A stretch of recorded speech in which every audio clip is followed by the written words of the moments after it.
This is Azerbaijan day 2. So ಬೆಳಗ್ಗೆ ಬೆಳಗ್ಗೆನೆ ಅಷ್ಟು ಚಳಿಲಿ ನಾವು ಫಸ್ಟ್ ಹೋಗಿದ್ದೆ ಟ್ರೈನ್ ಹತ್ಕೊಂಡು ಬಕು ವ್ಯೂ ಪಾಯಿಂಟ್ನ ನೋಡೋಕ್ಕೆ. ಇಲ್ಲಿಂದ ಎಲ್ಲ ಕಡೆ ವ್ಯೂ ಪಾಯಿಂಟು ತುಂಬ ಚೆನ್ನಾಗಿ ಕಾಣಿಸ್ತಿತ್ತು.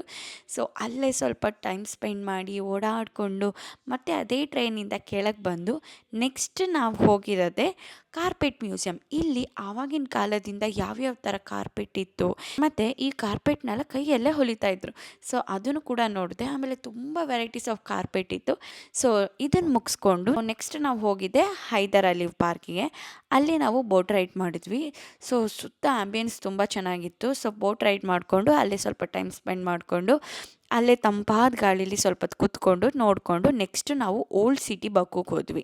ಸೊ ಓಲ್ಡ್ ಸಿಟಿ ಬಕ್ಕುಲಿ ನಮಗೆ ನೋಡೋಕ್ಕೆ ಏನಿಲ್ಲ ಅಂತಂದರೆ ಹಾಫ್ ಡೇ ಅಂತೂ ಬೇಕೇ ಬೇಕಾಗುತ್ತೆ. ಅಲ್ಲೇ ಕುಡಿಯೋಕ್ಕೆ ಜ್ಯೂಸಸ್ ಇರುತ್ತೆ ಮತ್ತು ಒಳಗಡೆ ತುಂಬ ನೋಡೋಂಥದ್ದೇ ತುಂಬ ಇರುತ್ತೆ. ಅಲ್ಲಿ ಚಿಕ್ಕದು ತುಂಬ ಇರುತ್ತೆ. ರೋಡ್ಸ್ಗಳೆಲ್ಲ ತುಂಬ ಓಲ್ಡ್ ಸಿಟಿ ಹೆಂಗಿತ್ತು ಅಂತ ನೋಡ್ಬೋದು. ಮತ್ತು ಆಗಿನ ಕಾಲದ ಬಟ್ಟೆ ಹೆಂಗಿತ್ತು ಅಂತ ನೋಡ್ಬೋದು. ಆಗಿನ ಕಾಲ ಆಡಳಿತ ಮಾಡುವಾಗ ಏನೇನೆಲ್ಲ ಇಟ್ಟಿದ್ರು ಅಂತ ನೋಡ್ಬೋದು. ಆ್ಯಂಡ್ ಈವನ್ ಅಲ್ಲೇ ಬರ್ತಿರುವಾಗ ಪಿಯಾನೋ ಕೂಡ ಇತ್ತು. ಸೊ ಪಿಯಾನೋನೆಲ್ಲ ಆಟ ಆಡಿಕೊಂಡು ಮಾಸ್ಕು ಕೂಡ ಇತ್ತು ಅಲ್ಲೇ. ಸೊ ಇದೆಲ್ಲ ನೋಡಿಕೊಂಡು ಆರಾಮಾಗಿ ತಿನ್ಕೊಂಡು ನೋಡಿಕೊಂಡು ನೆಕ್ಸ್ಟ್ ನಾವು ಹೋಗಿದ್ದೆ ಹೈದರ್ ಅಲಿ ಸೆಂಟರ್. ಇಂಟೀರಿಯರ್ ಡಿಸೈನರ್ಸ್ಗೆಲ್ಲ ತುಂಬ ಒಳ್ಳೆಯದಾಗಿದೆ. ಸೊ ಆರ್ಕಿಟೆಕ್ಚರ್ ಎಲ್ಲ ಹೇಗಿದೆ ಅದು ರಿಯಲ್ ಆರ್ಕಿಟೆಕ್ಚರ್ ಅವ್ರು ಯಾವ್ಯಾವ್ದು ಕಟ್ಸಿದ್ದಾರೆ ಅದನ್ನು ಒಂದು ಮಿನಿಯೇಚರ್ ಥರ ಮಾಡಿ ಇಟ್ಟಿದ್ರು. ಸೊ ನಾವಿಲ್ಲಿ ಬಂದರೆ ಇಲ್ಲಿ ಏನೇನು ನೋಡ್ಬೋದು ಪ್ಲೇಸಸ್ನ ಅಜರ್ಬೈಜಾನಲ್ಲಿ ಅಂತ ಇಲ್ಲೇ ಒಂದು ಸಲ ಕಣ್ಣಾಡಿಸ್ಬೋದು.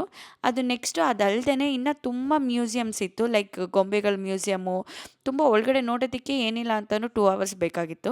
ಸೊ ಇದು ಮುಗಿಯೋಷ್ಟೊಳಗೆ ನಮಗೆ ಸಂಜೆ ಆಗೋಯಿತು. ಸೊ ಇದೆಲ್ಲ ಮುಗಿಸ್ಕೊಂಡು ನೋಡಿಕೊಂಡು ಸಂಜೆ ನಾವು ಹೋಗಿದ್ದು ನಿಜಾಮಿ ಸ್ಟ್ರೀಟ್. ಈ ನಿಜಾಮಿ ಸ್ಟ್ರೀಟಲ್ಲಿ ಶಾಪಿಂಗ್ ಕೂಡ ಮಾಡ್ಬೋದು, ಊಟ ತಿಂಡಿ ಕೂಡ ಸಿಗುತ್ತೆ, ಲಾಂಗ್ ವಾಕ್ ಕೂಡ ಹೋಗ್ಬೋದು. ಸೊ ಅದೆಲ್ಲ ಮುಗಿಸೋಷ್ಟೊಳಗೆ ನೈಟ್ ಆಗೋಯಿತು. ಸೊ ಟಯರ್ಡ್ ಆಗಿತ್ತು ತುಂಬಾ. ಸೊ ಹೋಗಿ ರೂಮಿಗೆ ಹೋಗಿ ಮಲ್ಕೊಂಡ್ವಿ.